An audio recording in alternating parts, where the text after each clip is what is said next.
So, questions about magic circles. Some people love them, some people hate them. I happen to love them. So, I want to show you how I do them because there are so many instructions online on the internet, it can be confusing. So, I want to show you my way. Now, make sure you have a long tail for this. And what you're going to do is pinch the tail between your thumb and forefinger, wrap it around your first and second finger, wrap it again, crossing over that bottom one. Now, they'll show you on YouTube using the crochet hook. I cannot do that with the hook. So, fingers. Go under the first one, the one on the bottom. Go over the second one, the one on the top, and pull it under. Pinch it. Grab the working end of the yarn and pull it through. The working end is attached to your ball of yarn or your skein of yarn. Let's do that again. Pinch it. And yes, it's a terrible picture.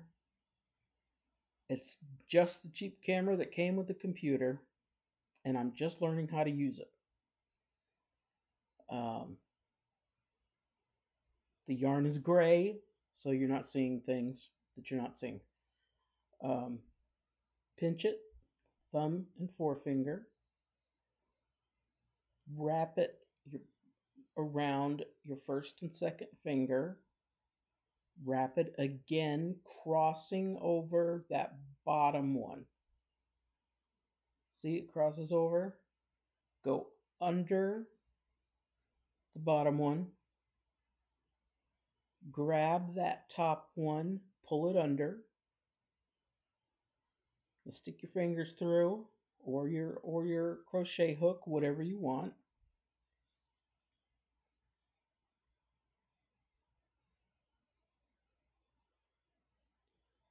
And I'm sorry if this goes off camera a little bit. I cannot for the life of me watch what I'm doing and watch the screen to make sure it's right at the same time. So go under that first one, over the second one, pull it through, grab the working end of the yarn, pull it through, give it a tug.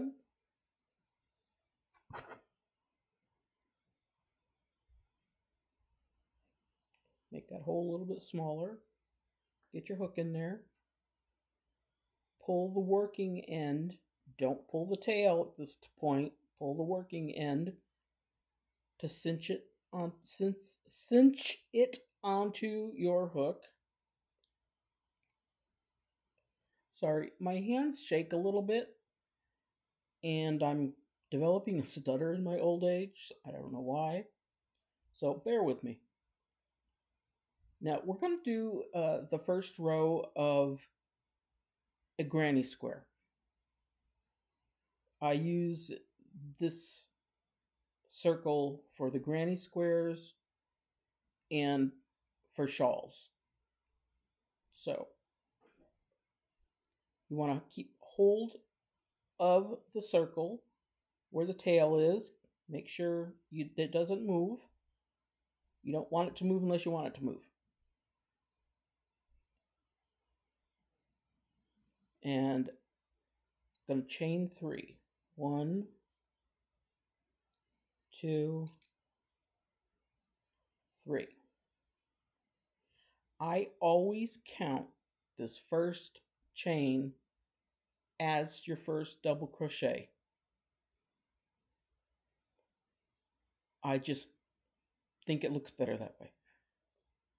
Instead of trying to make believe it doesn't exist and then doing 3 more after it.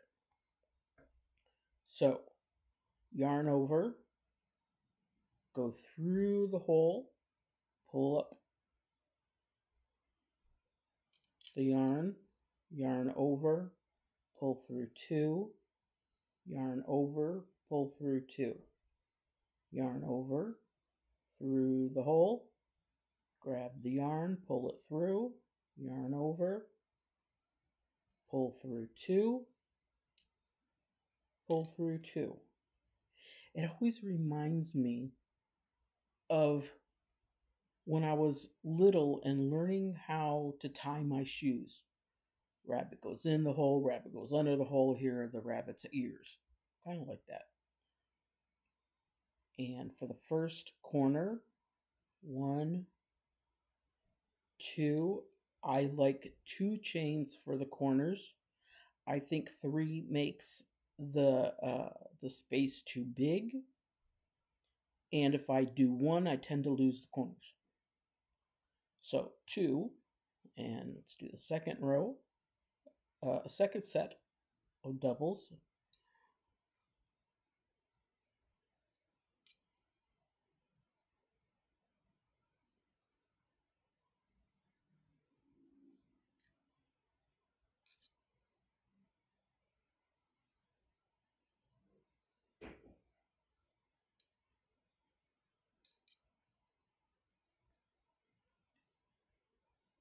Second set of doubles. Chain 2. If you want to chain 3 or chain 1, you go for it. It's your work.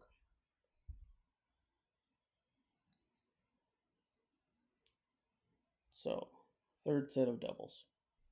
Yarn over, go through the hole, and remember, try to keep hold of that circle with the tail.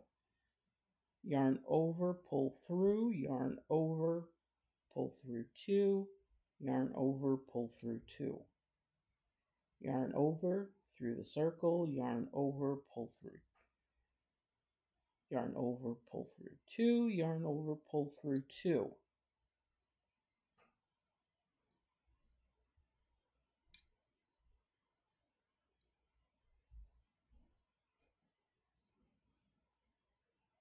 We have 3 sets.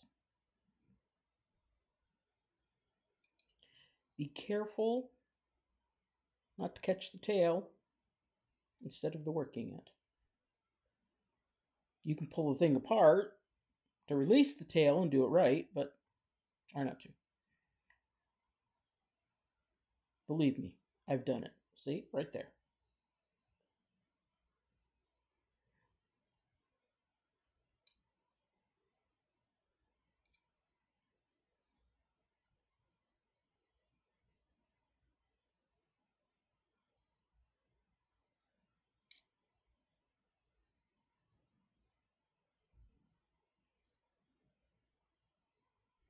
And there's the 4th set. Now, take the tail,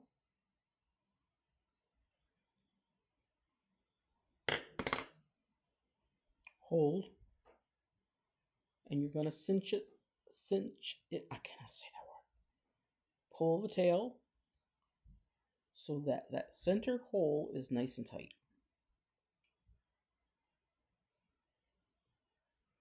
We want to close this. We're going to do 2 more chains for that 4th corner. 1, 2, and then go into the top chain of that first one. It might take a little work. That's okay. Grab the yarn, pull it through. We're not going to wrap again. You don't want to do a single crochet here, unless you want to do a single crochet. We're going to do a slip stitch and just pull it through.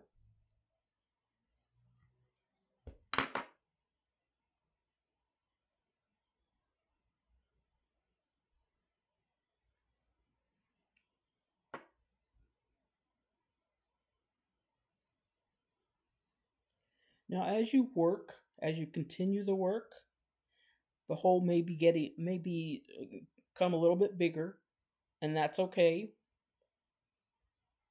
you can go back and just tighten it a little bit. But by the time you're done with your work, you're probably going to have a few of these tails hanging off your work. So, you want a darning needle kit in your tools. A darning needle is a big overgrown needle.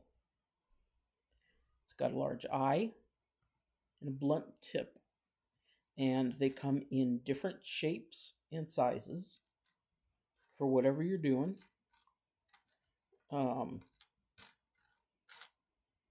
These are plastic. You can get metal. I found them hard to find here, so I just ordered them off of Amazon. And every kit, even regular sewing kits, come with this doohickey called a threader. This is a metallic tip. It's a very metallic wire. It's very flexible, and it can even go through the eye of a regular sewing needle because it bends. So be very careful you don't get this bent out of shape. They are easy to find though, so you can always get more. So put it through the eye of the needle, like that. Push this out of the way. Take your tail and thread it through the eye of the threader.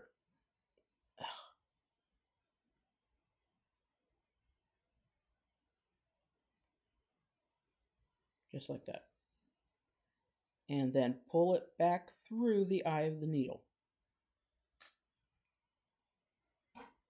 Now you're ready to start sewing. Wherever you're going to sew this is fine. Just don't do this center hole until you're done with your work, because you're going to want to keep cinching it every once in a while.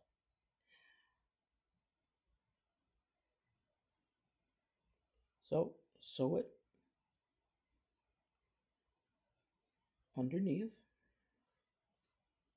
It's a lot easier to do it with this than with a crochet needle.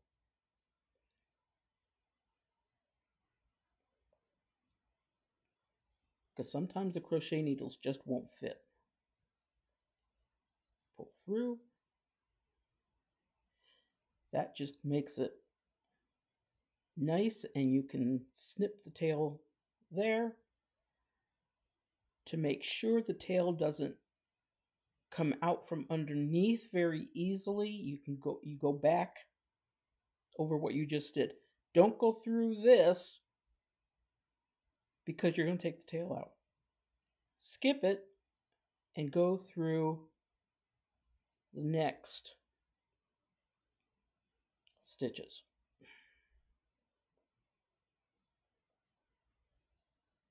Like that.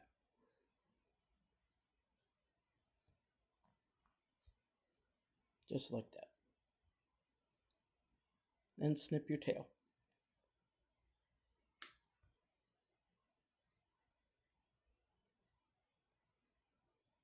And that's what a magic granny square does. A magic circle does for your granny squares. Hope that helps. Give me a yell. And believe me, my work doesn't get more fancy than this.